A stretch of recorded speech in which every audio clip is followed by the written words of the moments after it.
matchup that works very differently as opposed to the Gragas that I think can actually push back a little bit more reliably and deal with the Renekton very well in terms of getting him out of team fights in the later stage of the game. Ornn is Ornn. Like, we know what the champion does. We've seen it countless times. And overall, Nongshim with a nice front-to-back composition. Do think the Vi and the Sylas give you some mid 2v2 power, but is a lot harder to, I think, reliably get a big impact out of them. Mascaria sees Renata and says, I can punish an Enchanter. Yeah. No problem. And Zeri is already fast enough. I don't want to see the limits to which speed will go in this one. And also, as we move towards game number 2, let's hop in, see whether T1 can bring us to a 2-0 or whether Nongshim can fight back.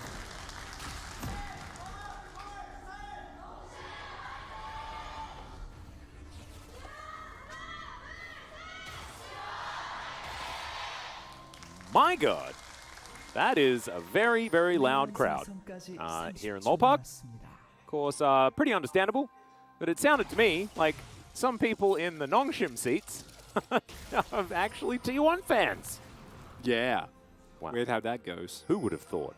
Shocker. Again, we're learning so much today, Atlas. Yeah. I thought coming in that we were going to be just kind of out of it.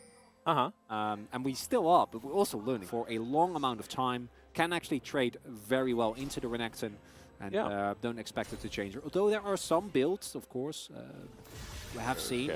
Oh, Dread, I'm liking this. Yeah, wrapping around. Vault Breaker does come through. Gets the auto reset here as Ona connects a Q, but I don't think he's winning this fight. There it is. Dread had the auto attack already primed, and he solo kills Ona in his jungle. All right, well, as you can see, Ona hasn't had too much trouble. The previous game was in favor of Nongshim, and now Owner is, I think, possibly looking to return the favor, but he's down a level, and he's sitting on a longsword, whereas Dread has a Coalfields. Dread's going to spot him, and Owner's like, no, I don't want anything to do with this. This is not a good time for me. Well, Zeus looking for some CC here, as does know that the Vi is in the area. Just cleared out that control ward, of course. And Dread will just get a control ward of his own, place it down here in this brush. He doesn't care. Yeah, Zeus, you have to be careful. That's a flash forward here from Canna. The Brittle is going to get procced, and is this just another kill? Dread picks up his second of the game. And Zeus, a very rare, huge overextension. Because generally what happens is the jungler walks in, places the control ward, and then... I didn't see the hammer come down from the blacksmith, so I was a little bit worried there for Canna, but breathing fire is going to be a reliable way of destroying minions.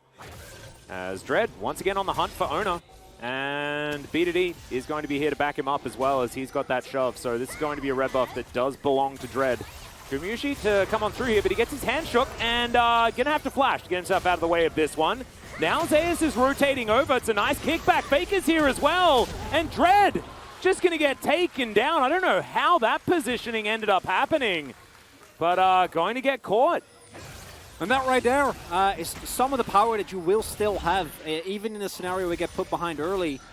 Because while the 1v1 very firmly in favor of Dread, 2v2, especially post-6, a lot rougher. As now Kana and BDD are still pressuring here. I don't think they should. Yeah, I can't do anything. No smites available or anything like that. So this is belonging to T1. And this is very much in line with what we've seen from Nongshim, where individual performances can be great, but Dread being that deep without actually having BDD there, or knowing that Zeus has already rotated so far ahead of Kana, Raft, just because of... I've seen what Zeri can do. And we haven't seen, if I'm not mistaken, Zeri and Zillion yet. No, I don't think so. Which I think especially in Korean is probably, there's a great name for that. Zerillion. There you go. It sounds like either a J.R.R. Tolkien book or a rock. Why not both? That's true. Yeah. Maybe perhaps. It's a book named after a rock. Yeah. But elven lore or something like that. But it's bad to face. I don't think it'll be particularly fun. And for Nongshim, I would love to see them really going hard, because if they do get a substantial lead, I think the T1 comp is so hard to play as... All right, Carrier is going to get hit by that chain. Actually looked like he was out of it, but going to have to flash to get himself out of the way. Heal actually utilized as well, as the Rift Herald going to get a charge. All the money goes to Ona. And I think in this stage, after the rough early game that he had, then this is actually Top of his team. Yeah. And picks up 1 kill, so not too far behind. He might pick up a second one as well, as the Q is going to connect there onto Snowflower. There is the hostile takeover. That is going to be used defensively, and so now won't have that for any upcoming team fights that are going to occur. Thankfully for Nongshim, it's about a minute and a half before the next potential battle is going to be upon us. And they might be gifted a crocodile that is moving towards this one, just standing outside of it. He knew what was up. And you mentioned this is what Zayas' game sense. Yeah. He knows. He knows. Doesn't fall for these. And also want to highlight his build is a great choice here. Blade the Rune King, obviously a very strong item in general. So that's not going to be now. That's going to be next week.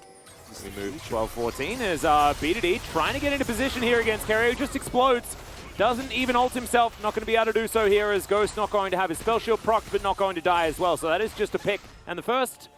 and the third kill, sorry, for Nongshim. As Snowflower taking a bit of damage here from Faker. BDD off to the side.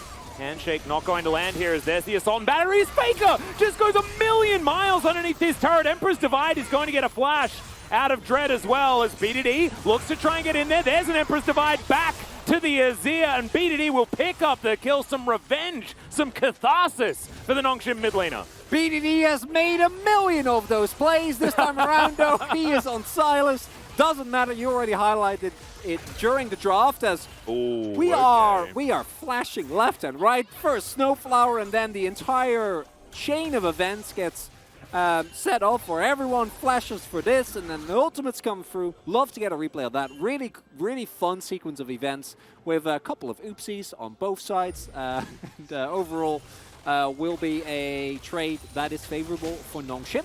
Yeah. Them picking up, of course, Carrier. Downside of Zillion is that he is monstrously squishy, and if you get caught, you just kind of die feeling safe. Of course, Carrier not ideally going to be in a position where he ults himself, as there's the Ornhorn. Okay, Carrier. Oh, I don't know how you managed to get around that, as the rock is going to be placed there with the Mountain Rift, and it's Ornn that picks up the kill on the Zillion. Now Gumayusi going to get the same treatment. He just explodes as BDD ults him with his own ultimate.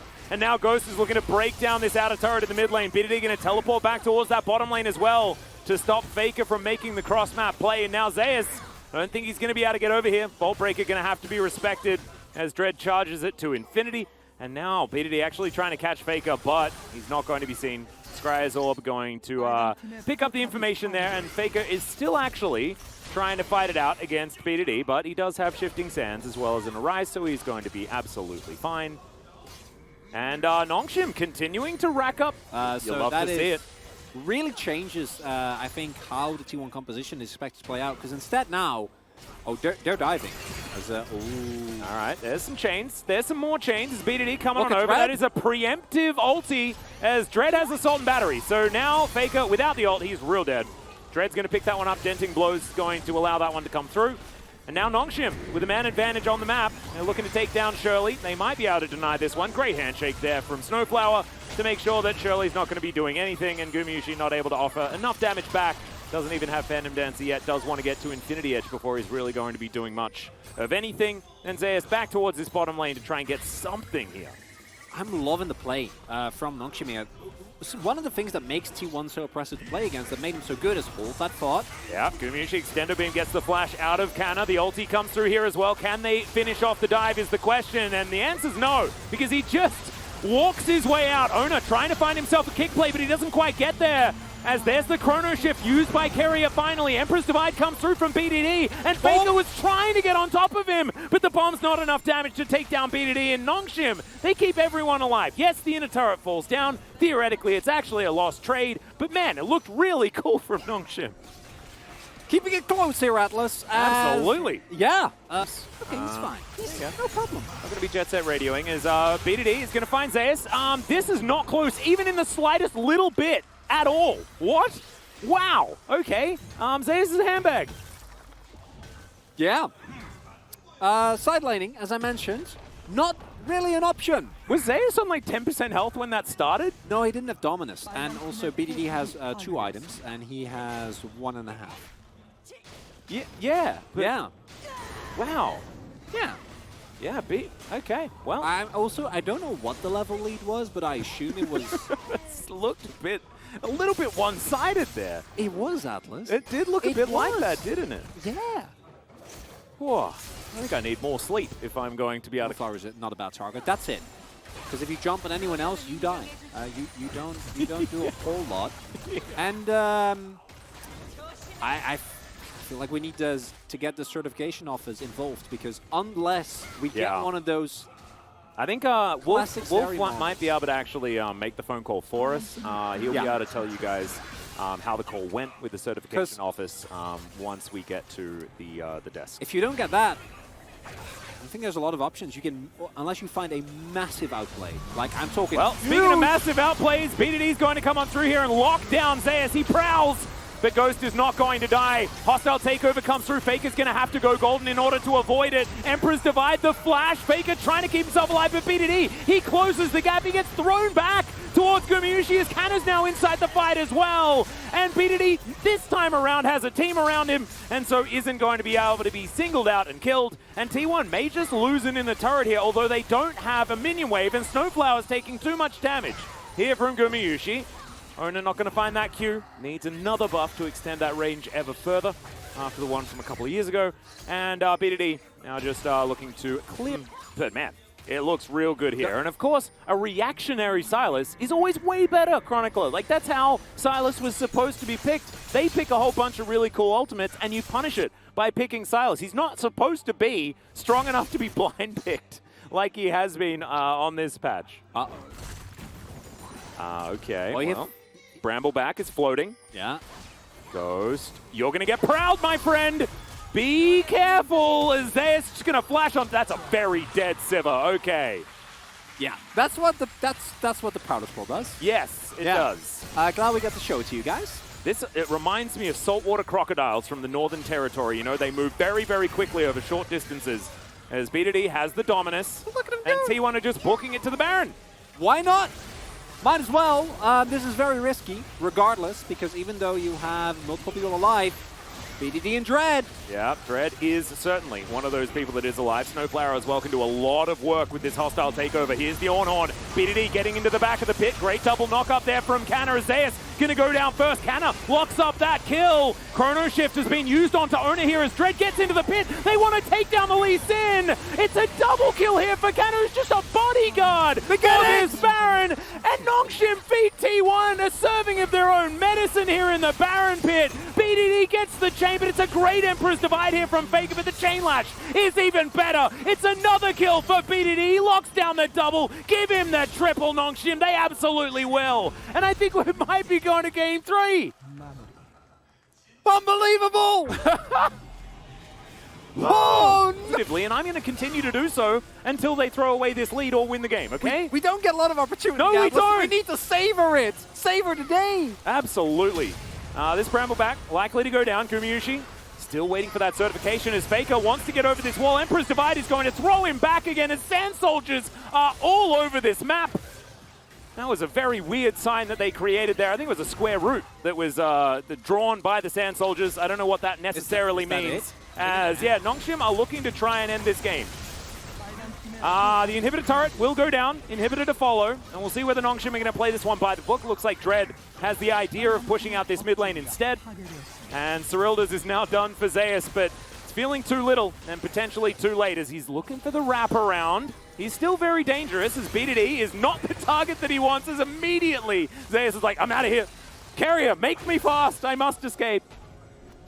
And it is going to be what he does. So, Dread now finally has the minion wave conga lining forward. That extendo beam, not exactly the one that we're expecting, right, from these Zeris. Gumayushi a little bit anemic this game as BDD is just looking so bloodthirsty. 2 inhibitors go down. And Nongshim now have the ability to just get out of here. Loyalty program, bunch of shielding here.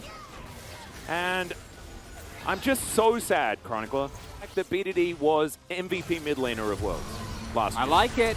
As, all right, we're going for the fight. They're looking for Carrier, and they will be able to get his Chrono Shift. Immediately, BDD turns into a bigger crocodile than the actual crocodile that is now trying to kill Kanna. You cannot kill Kanna. He's the one guy that you cannot kill. And Dread is going to get his flash. As now Zeus is on the wrong side of the map. 2 seconds before this Baron is available. and they do not have their chrono shift. Let's see whether Dread's going to be able to win this 1v1. Yeah, Denting Blows is going to be in there. And real strong. He is. And he's got a bunch of damage. Now the turrets are going to be there, so Zeus does get himself out. But that was a legit 1v1 between Dread and himself. I think they've done it. Yeah, well, BDD is looking to solidify it even further. As he's got an Emperor's Divide available, he's going to throw it back there onto Ona. More chains. He's just 1v2ing. Make that 3. Baron is going to be secured here. BDD goes golden. 8, 0, and 4. He is legendary on the map right now. What happened? He's just so bothered. It's finally Nongshim playing to the peak of what this roster should have been able to do for the entire year. And we're getting it on day 7 of week 8 of summer. Yeah. And what a timeline it could have been, because I think T1, as mentioned previously, has definitely taken a few liberties this game. Liberties that I don't expect they will take again in the seemingly inevitable 3rd game. But to just chalk it up to that would do service to how incredibly well Nongshim punish the tendencies of T1. I'm talking about the multiple topside collapses. I'm talking about T1's tendencies to be too far up in lanes. And Nongshim just throw the gauntlet and punch them in the face with it. Well, now Canna's just headbutting rocks and things like this as well, as the Ornhorn is going to come through. There's a knock-up, but it's only onto Ona as BDD looking to try and escape from this one. He should be able to do so. He's actually throwing chains back, which is pretty dangerous. As Gumayushi, he is very scary. Will get stunned. There's now Ghost, still at full health, wants to get these autos through. The ricochets are so dangerous. Ghost gets thrown back, but the bailout comes through. He flashes and gets on top, but that's chrono shift, as Gumayushi's going to have to flash to get himself out of the way. Carrier as well is just running for the hills, and Goom is going to be taken down. Ghost taking matters into his own hands, and Nongshim will even out the series here with T1, and I don't care if they just go on to lose game 3. I am still so happy that we get to see Nongshim performing this well.